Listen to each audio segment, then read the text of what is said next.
Lyria stepped off the shuttle with the kind of grace that made everyone around her stop breathing for exactly the wrong reasons.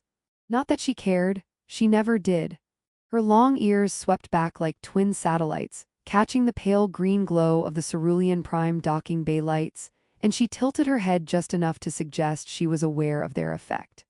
Every step she took was calculated, precise, like she was dancing through a storm of chaos, yet she moved as if gravity itself were politely bending out of her way. The marketplace spread out before her, a kaleidoscope of neon, flashing hollow ads, and alien merchants trying to sell things that humans weren't meant to understand.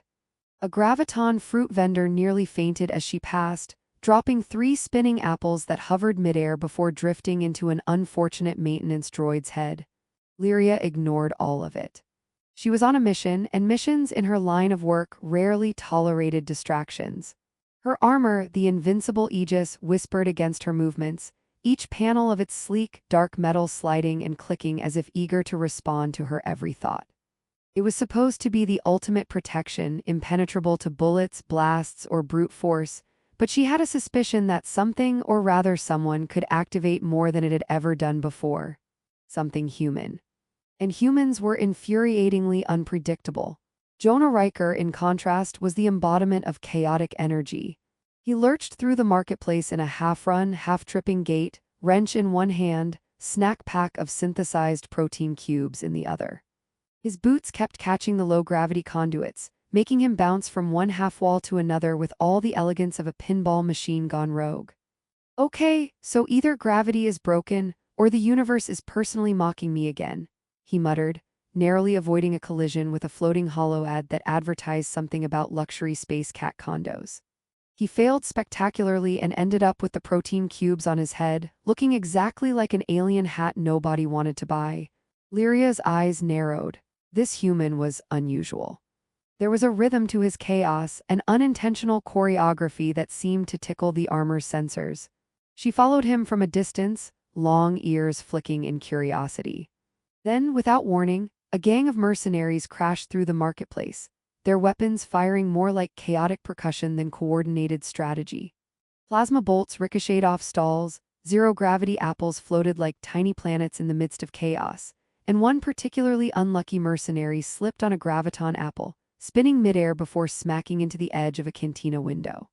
Lyria moved, the armor activated, a soft hum filling the space around her. Shields flared, panels shifted, and for a moment the mercenary's bullets glanced off harmlessly. Yet she frowned. This was supposed to be easy. The Aegis was legendary, but something about it felt incomplete. Her reactions were sharp, precise, lethal, but the armor didn't pulse in the way it was meant to.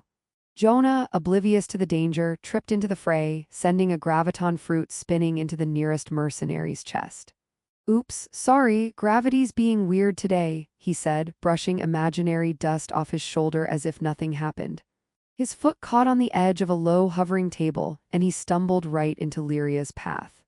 Their collision was more cinematic than expected. Her armor flared to life in response, a protective field enveloping both of them, and the nearby mercenaries recoiled as if something supernatural had just occurred. Lyria froze for a heartbeat, just long enough to register the absurdity. A human, this one in particular, was triggering the armor. She frowned, a rare flicker of uncertainty crossing her composed expression. The mercenaries, meanwhile, panicked. One tried to shoot her again and ended up launching himself backward into a gravimetric display, which exploded in a glittering shower of sparks and holographic chickens. Jonah gave a thumbs up, brushing the sparkles off his protein cube hat. "See, totally under control," he said. The marketplace slowly descended into a bizarre blend of chaos and slapstick as the Aegis reacted more with Jonah's presence than with Lyria's own intentions.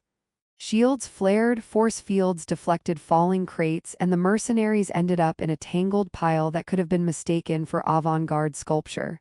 Lyria pinched the bridge of her nose. Humans were messy. Humans were chaotic. But humans apparently could unlock things even invincible armor could not. Jonah, crouching behind a half-floating stall, peeked over the edge with his usual irreverent grin. "So, you're some kind of space knight, right? Pretty fancy armor there. Ever thought of maybe letting it take a coffee break?" Lyria, for the first time in decades, considered replying with something more than a glare. Instead, she observed him carefully, analyzing the chaotic magnetism that seemed to pulse around him.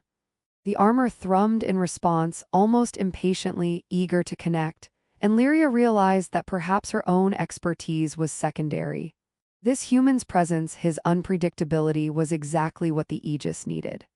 As the last mercenary toppled over a hovering fruit cart, leaving the marketplace in a sticky, floating mess of half-gravity produce, Lyria adjusted the armor, her long ears twitching. She glanced at Jonah. "You may have saved us both," she said, though her voice carried a mechanical edge, softened only by the faintest flicker of amusement. Jonah shrugged, as casual as someone dangling in zero gravity could be. "Yeah, well, don't get used to it. I charge extra for heroics." And just like that, in the middle of exploding produce, panicked merchants, and the faint smell of burnt circuitry, an unlikely partnership was born. Lyria, the invincible assassin, and Jonah, the absurdly clumsy human, now faced the universe together. Neither could predict what came next, but the armor, for the first time in centuries, was humming with anticipation, and a touch of something dangerously close to curiosity. The shuttle docked behind them, gravity began to normalize, and Lyria allowed herself a fleeting thought. Perhaps, just perhaps, this human was the key to everything. The armor had chosen him, and in the chaotic, humorous, unpredictable dance of their meeting, a story far larger than either could foresee had just begun. Lyria leaned back in the pilot chair of their shuttle, her long ears twitching as the artificial gravity hummed back to life, bouncing her hair slightly with each microadjustment. Jonah sat across from her, legs splayed awkwardly, one boot hooked over the control console. He was balancing a cup of synth coffee on his knee, a grimace on his face as he tried not to spill it while the shuttle lurched through a patch of rogue asteroid debris. "So," he said, voice muffled by the coffee cup, "this is the part where I say I'm good at space missions, right? 'Cause I'm very good at, well, surviving." Lyria's armor whispered against her movements as she rotated her head to look at him, a faint ripple of light dancing across the panels. The armor reacted to him again, subtle but undeniable, as if sensing his presence and adjusting itself in anticipation. She pinched the bridge of her nose. She didn't know whether to be impressed or slightly horrified that the armor had decided a clumsy human was somehow its focal point. "Try not to get us killed," she said, voice dry yet tinged with something she hadn't expected. Concern. Jonah grinned. "No promises." He reached for a control lever and accidentally flicked the shuttle into a mild spin. Lyria's paneling hummed in a rapid, synchronized rhythm, stabilizing the shuttle as it would have done for a small asteroid impact. Jonah yelped, catching his coffee just in time to fling it backward. The liquid floated upward in a slow-motion swirl, splashing across the ceiling and dripping harmlessly onto his shoulder. "Ah," he said, squinting at the floating droplets, "gravity really does have a sense of humor." Their first mission together was already proving to be an adventure. The target was a rogue weapons prototype being auctioned off in the Spire, a corporate fortress orbiting a star that was a little too eager to collapse. Lyria briefed him while they navigated the shuttle through the densely packed asteroid field surrounding the Spire. "Stay alert," she said. "The Spire's defenses are nonlinear, adaptive, deadly." Jonah nodded solemnly and promptly flicked a holographic map upside down. "Nonlinear is my favorite, right after messy and catastrophic." They landed with more finesse than Jonah would have expected, if he had known what finesse actually looked like. Lyria stepped out first, the armor folding with a soft hiss, her long ears pivoting to detect the faintest disturbances in the artificial atmosphere. Jonah followed, tripping over the ramp and sending his toolkit skittering into the air. A floating drone nearly collided with him, and he reached out instinctively to grab it, which only resulted in a spinning collision that somehow didn't break either of them. Lyria blinked once, armor humming, and shook her head. "How are you still standing?" she asked, voice tight. "Skill," he said airily, "and luck, mostly luck, definitely luck." The Spire's corridors were a labyrinth of shifting floors, holographic walls, and magnetic traps designed to make intruders look like failed acrobats in a zero-gravity circus. Lyria moved with lethal precision, every step calculated, panels shifting silently as if breathing. Jonah flailed, arms swinging, knocking over a floating crate that spilled high-energy plasma canisters. One bounced off a wall, hovered midair, and fizzled harmlessly. Jonah gave a thumbs up. See, I make things interesting. By the time they reached the auction hall, Lyria realized that the armor's responses to Jonah were intensifying. Shields flared as he accidentally brushed against her side, deflecting a concealed energy turret. Panels shifted preemptively when he stumbled into a pressure-sensitive floor panel, activating a defensive pulse that incapacitated 3 mercenaries in elegant arcs of non-lethal force. He laughed, "Hey, I'm like a walking armor enhancer, you should charge admission." Lyria narrowed her eyes, long ears flicking back. This human was absurd, clumsy, and entirely reckless, yet the armor's reaction was undeniable. Its strength, previously legendary but static, was evolving in real time, responding not to her commands but to his presence. She suppressed the urge to admit that she had never seen anything like it. They confronted the auctioneer, a thin alien with 6 arms and a perpetual smirk, who seemed less concerned with the weapon and more with his tip jar. Jonah, attempting diplomacy, tripped on a half-transparent security laser, sending it into a chaotic pattern that accidentally locked every door in the hall. The alien squeaked, startled, while Lyria calmly stepped forward, letting the armor do the work. Plasma shields extended, panels rotated, and the prototype weapon floated harmlessly into her grasp as the automated security drones were overridden by Jonah's unintended improvisation. "Good job," she said flatly, holding the weapon. "You didn't actually do anything useful." Jonah grinned, brushing plasma residue off his shoulder. "I beg to differ, I contributed chaos, and chaos is underrated." They left the spire through a service corridor, encountering a final obstacle. A fleet of security drones armed with energy nets. Jonah, of course, collided with the first drone, sending it spinning into 2 others in a domino effect. Lyria's armor flared, enveloping both of them in a defensive halo. The drones, rendered inert by the synchronized energy fields, floated harmlessly away. Jonah wiped his brow. "See, teamwork, mostly mine, obviously." Later, aboard the shuttle, floating in zero gravity while stars whirled past the viewport, Lyria allowed herself a small, nearly imperceptible smile. Her armor, now partially attuned to Jonah, pulsed softly in rhythm with his breathing, as if alive in a way it had never been before. Jonah, oblivious to the subtleties, dangled his legs over the edge of a seat, chewing on a protein cube and grinning. "So," he said, tossing a cube up and catching it with his mouth, "do you think your armor likes me?" "Because it's definitely friendly." Lyria adjusted a panel near her shoulder, a soft hum rippling through the armor.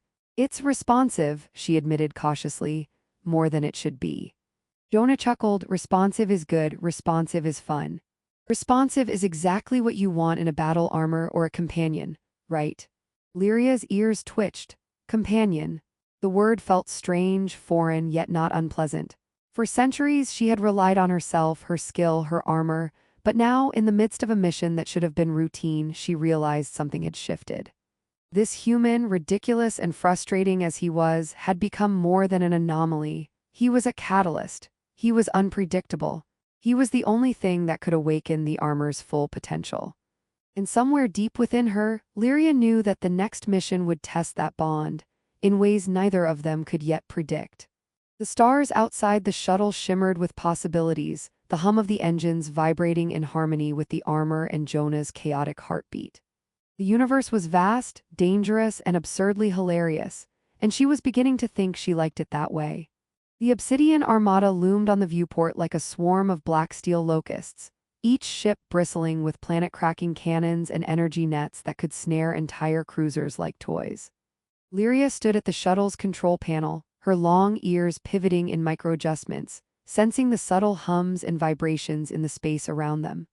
Jonah sprawled beside her, a snack bar in one hand and a wrench in the other, completely unconcerned with the ominous fleet that could obliterate them before breakfast. "You know," he said, chewing thoughtfully, "they really need to update their decorating choices. Black ships, really uninspired. I mean, a little neon trim wouldn't hurt, just saying." Lyria's armor pulsed in recognition of his proximity, panels sliding and clicking as if adjusting to a rhythm only it could sense. She suppressed a sigh. Humans were ridiculous, unpredictable, and somehow essential. Jonah had become more than a nuisance. He had become the key to her invincible armor, the unpredictable element that made it something more than technology. The Armada opened fire, energy bolts streaking through space, but the Aegis responded instantly, deflecting plasma and kinetic strikes with precise arcs of shimmering light. Jonah, distracted by the flashes, leaned forward and accidentally pressed a sequence of controls that sent a floating cargo pod spinning into the lead warship. "Oops," he said cheerfully, "my bad, did I do that?" The pod collided spectacularly and the Armada faltered, giving Lyria the opening she needed. They dropped out of hyperspace directly into the center of the chaos, Lyria's armor reacting violently to Jonah's every movement. Shields flared, panels twisted, and energy fields snapped into life like predatory ribbons of light. Jonah stumbled into her side, clutching a loose bolt, and the armor flared brighter, creating a protective halo that deflected an entire volley of missiles. "You're really cooperative, aren't you?" Lyria murmured, long ears flicking. "Am I?" Jonah asked, attempting to stand upright and immediately sliding back into the console. "I just do my thing, you know, chaos is my specialty." Chaos, it turned out, was exactly what the armor needed. Lyria guided the shuttle into the heart of the Armada, panels sliding and humming in synchronicity with Jonah's every touch. Every brush of his hand, every accidental collision with her side triggered new abilities.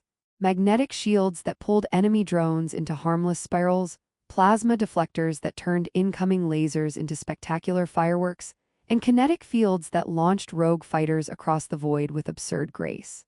Jonah, utterly oblivious to his role, laughed the whole way, making sarcastic commentary on the spinning warships.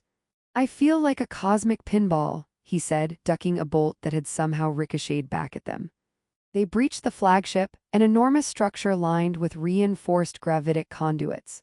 Lyria moved with lethal precision, her armor responding instantaneously to Jonah's proximity, predicting movements, blocking attacks, and even improvising offensive maneuvers as he stumbled beside her. Jonah, armed only with his wrench and a growing sense of misplaced confidence, accidentally disabled the flagship's main weapon by twisting a conduit in exactly the wrong or right direction. "Yeah, that's how you do it," he said, grinning.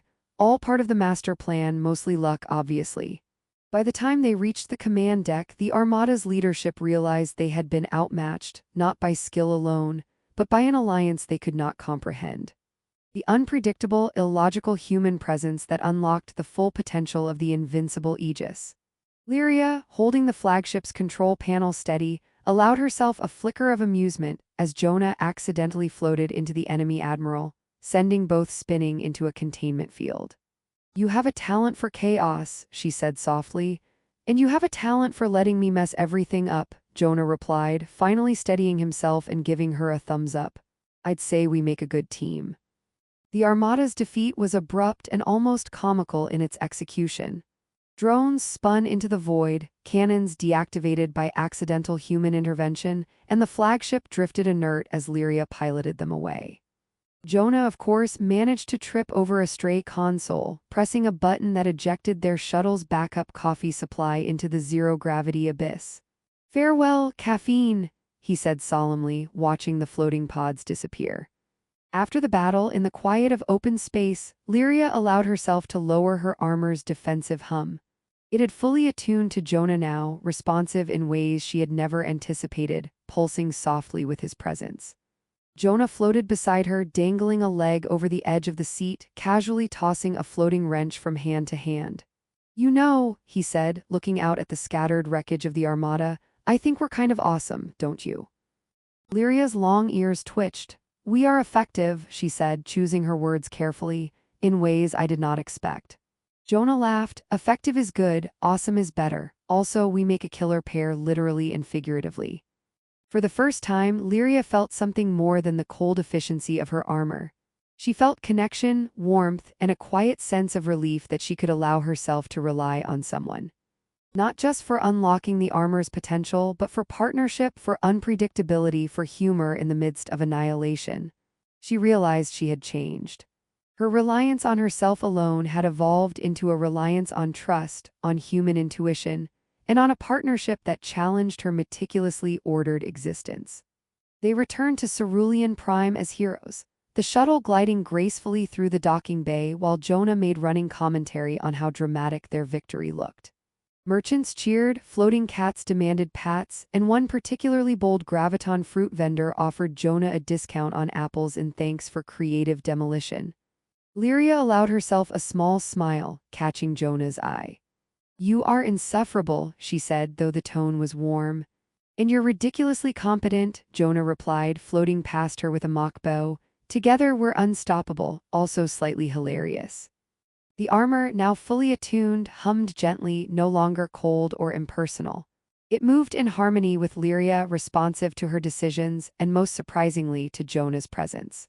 She flexed her fingers, feeling the connection pulse through the panels, and realized that invincibility wasn't just about technology. It was about trust, partnership, and the courage to allow someone else to touch even the most guarded parts of yourself. They stepped out into the station, sunlight